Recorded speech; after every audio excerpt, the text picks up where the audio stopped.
Hello, everyone. Today we are going to talk over a recent trade that the Minnesota Wild made regarding a hometown, homegrown AHL talent in Sammy Walker. Walker was dealt yesterday to Utah for future considerations, granting him a fresh start after growing stagnant in Des Moines. Out of the gate, the response to the trade seems to be a split of future considerations jokes and what I believe to be a little bit of a misguided notion of how hockey clubs handle young ish players like Walker. And two of the takes that I'd mainly like to address here are quote, Guerin never did give him another chance, and quote, so why was Walker called up last year but not this year? Just cap space, or did he not show enough?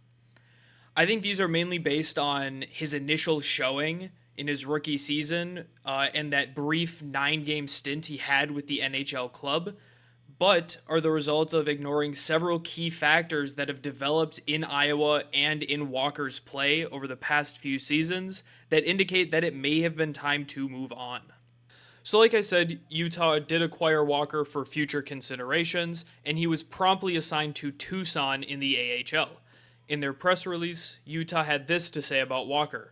Quote, the 25-year-old forward has tallied 1 goal, 1 assist, 2 points in 13 career NHL games from 2022 to 2024, and most recently made 4 appearances with the Wild last season.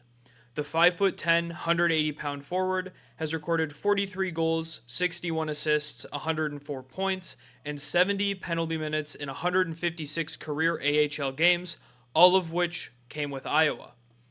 Walker finished third in goals with 27 and tied for third in power play goals, 9, amongst all AHL rookies in 22-23, leading the team in both categories and earning selection to the AHL All-Star Classic. They go on to cover his collegiate stats, where he played with the University of Minnesota from 2018 to 2022, tallying 48 goals, 64 assists, 112 points, and 81 penalty minutes in 144 career games. He also captained the Gophers in each of his final 3 collegiate seasons, becoming the first 3-year captain in program history. This led to him being originally selected by the Tampa Bay Lightning 200th overall in the 2017 NHL Draft, though he was not signed by the Lightning and opted instead to sign in his home state in 2022. So like Utah mentioned in their press release, Walker was off to a fiery start to his AHL career, netting 27 goals and 48 points in 56 games that season, and earning himself a brief but very promising call-up on top of AHL All-Star status. His 9-game stint in Minnesota netted him a goal and an assist, but the skill he had with the puck on the ice showed a lot of promise as to him making the team out of camp next year. That did not happen. Instead, Walker regressed. He tallied 14 goals and 45 points over 70 AHL games and no points in a short-lived 4-game NHL stint. That trend continued into this season, with him netting just 2 goals and 11 total points across 30 games in Iowa, and is on pace for just 22 points in 61 games this season. I do think there are a couple of things that factored into this decline in his play. First, the Iowa Wild did undergo a coaching change after his rookie year, with former head coach Tim Army and 2 of his assistants not being retained by the club.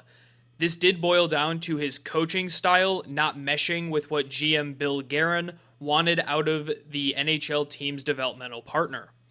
Army did believe that guys needed repetition to grow as players. He had some notable success stories like Marco Rossi's confidence-building bounce back, and others like Connor Dewar, Mason Shaw, and Brandon Duhaime. However, his reputation of long meetings, practices, and one-on-ones wore on players and his staff, and that prompted a change. His replacement was one of his former assistant coaches and then Minnesota Wild assistant coach, Brett McLean, who has continued a pretty similar coaching scheme, but has implemented it in a way that gels more with what the NHL front office is looking for. So another big change that occurred happened right after his AHL's All-Star season as well, and that is his center and line mate made the NHL team right out of training camp. In the 22-23 AHL season, Marco Rossi was on a tear.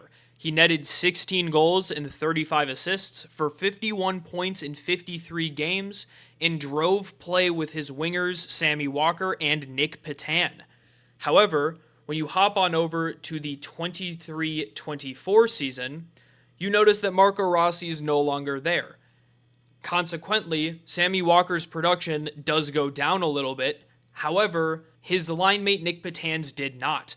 Although Petan did get traded after 44 AHL games, he still produced at almost a point per game pace, while Walker lagged behind significantly from his previous year. Finally, this season, he is nowhere near the top of the scoring chart. He's fully been eclipsed by players like Travis Boyd, Brennan Gaunce, and the young phenom Liam Ogren, just to name a few. This lack of production and downward trend of play is likely what prompted his move to Utah. Don't get me wrong, I still think Walker is an incredibly skilled player, but I think he falls more into the category of guy who plays really well in the AHL, but lacks the overall skill for a top 6 NHL role and lacks the physicality or grit that usually accompanies a bottom 6 role.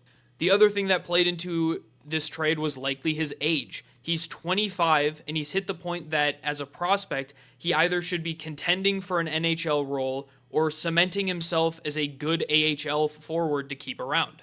He did neither, which made him expendable to allow for other young players to get more playing time and for him to get a fresh start elsewhere.